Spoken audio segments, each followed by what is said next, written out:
Assalamualaikum warahmatullahi wabarakatuh. Selamat datang teman-teman di kelas ilmu pengetahuan alam bersama Bu Pipit. Bagaimana kabarnya hari ini? Semoga semua dalam keadaan sehat walafiat dan selalu dalam lindungan Allah Subhanahu wa taala.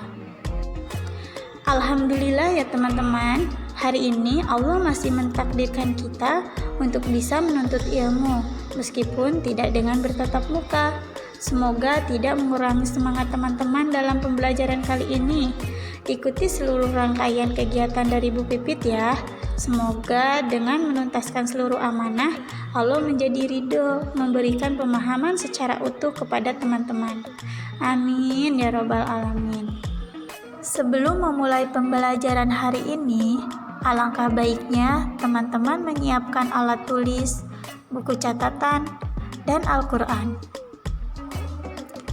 Kalau semuanya sudah disiapkan, itu artinya teman-teman sudah siap menerima wawasan baru hari ini. Selamat datang di kelas IPA dan selamat belajar bersama. Baik teman-teman, tema kita hari ini masih Ma'rifatul Insan. Subtopiknya adalah tugas manusia, yaitu sebagai khalifah. Topiknya kita masih membicarakan tentang memakmurkan dan mensejahterakan bumi. Baik teman-teman, pekan kemarin kita sudah bahas sedikit mengenai memakmurkan dan mensejahterakan bumi. Nah, kita lihat di dalam Al-Quran teman-teman.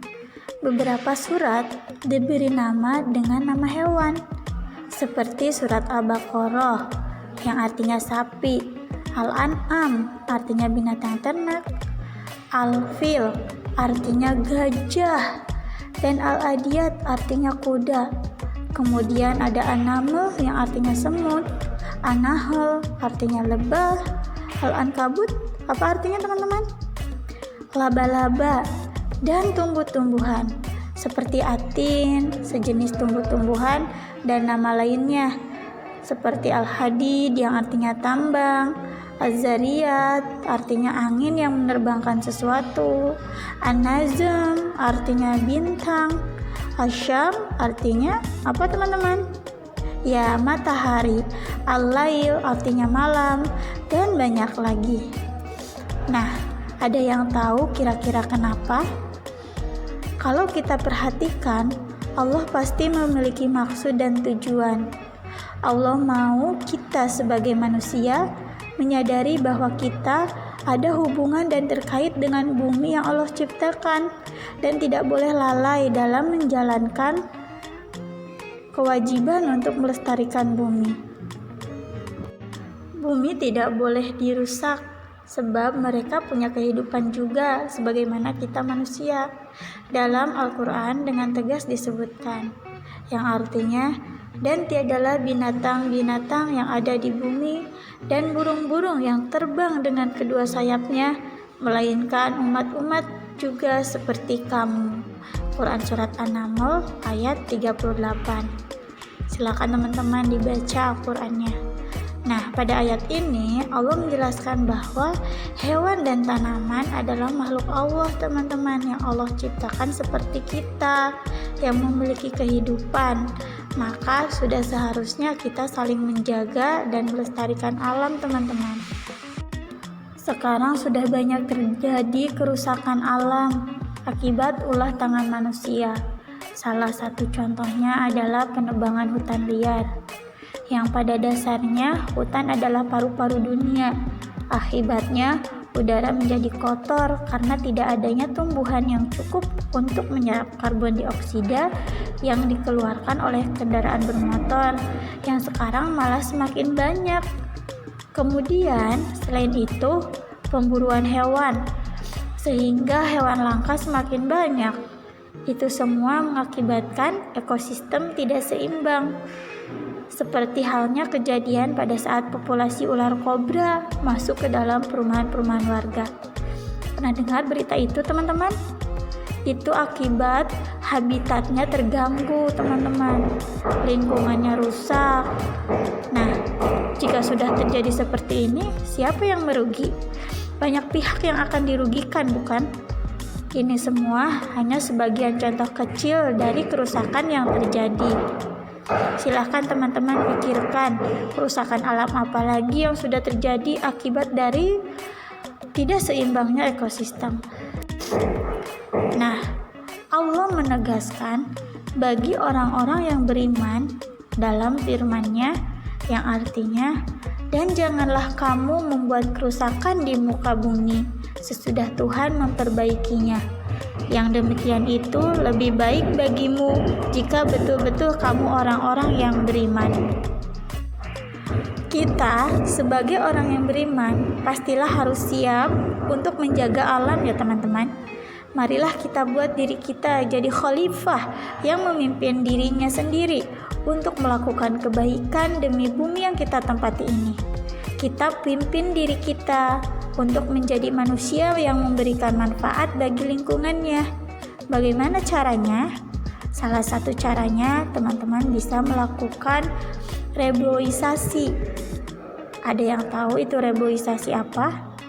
Reboisasi itu adalah penanaman kembali hutan yang sudah ditebang. Banyak sekali manfaatnya reboisasi. Kalau kita belum mampu menanam tanaman di hutan, kita bisa menanam tanaman di depan rumah. Sedikit banyaknya teman-teman sudah membuat udara di lingkungan lebih bersih karena ada tanaman yang teman-teman tanam. Wah, kita sudah ikut andil nih untuk memakmurkan bumi. Hebat ya. Oke, semoga kita menjadi orang yang bermanfaat ya. Nah, teman-teman, tadi Bu Pipit sudah informasikan berbagai makhluk hidup ciptaan Allah. Nah, semua makhluk hidup itu saling berinteraksi, teman-teman. Teman-teman pernah melihat bagaimana caranya interaksi makhluk hidup? Misalnya kita terhadap tumbuhan, binatang terhadap binatang, kita terhadap binatang, binatang dengan tumbuhan, dan sebagainya. Oke, kita bahas di sini ya teman-teman, di pembahasan interaksi makhluk hidup. Oke, selamat belajar ya teman-teman. Sebelum memulai pembelajaran, Bu Pipit akan informasikan aturan dan prosedur kelas IPA terlebih dahulu. Aturan yang pertama yaitu meluruskan niat karena Allah.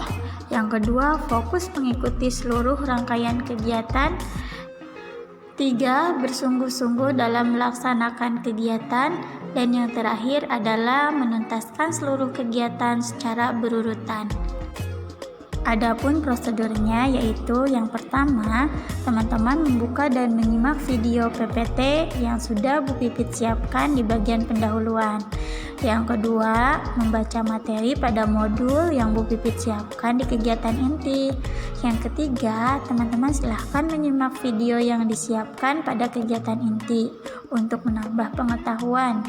Dan yang keempat, teman-teman silahkan mengikuti kuis yang Bu Pipit siapkan pada bagian penilaian dan penugasan. Kita sepakati ya, kuisnya mau kita laksanakan pada pukul berapa. Teman-teman boleh tuliskan kesepakatannya pada kolom komentar ya. Selamat belajar teman-teman. Jika kamu tidak sanggup menahan lelahnya belajar, maka kamu harus sanggup menahan perihnya kebodohan. Menurut Imam Syafi'i. Tetap semangat teman-teman. Selamat beraktivitas.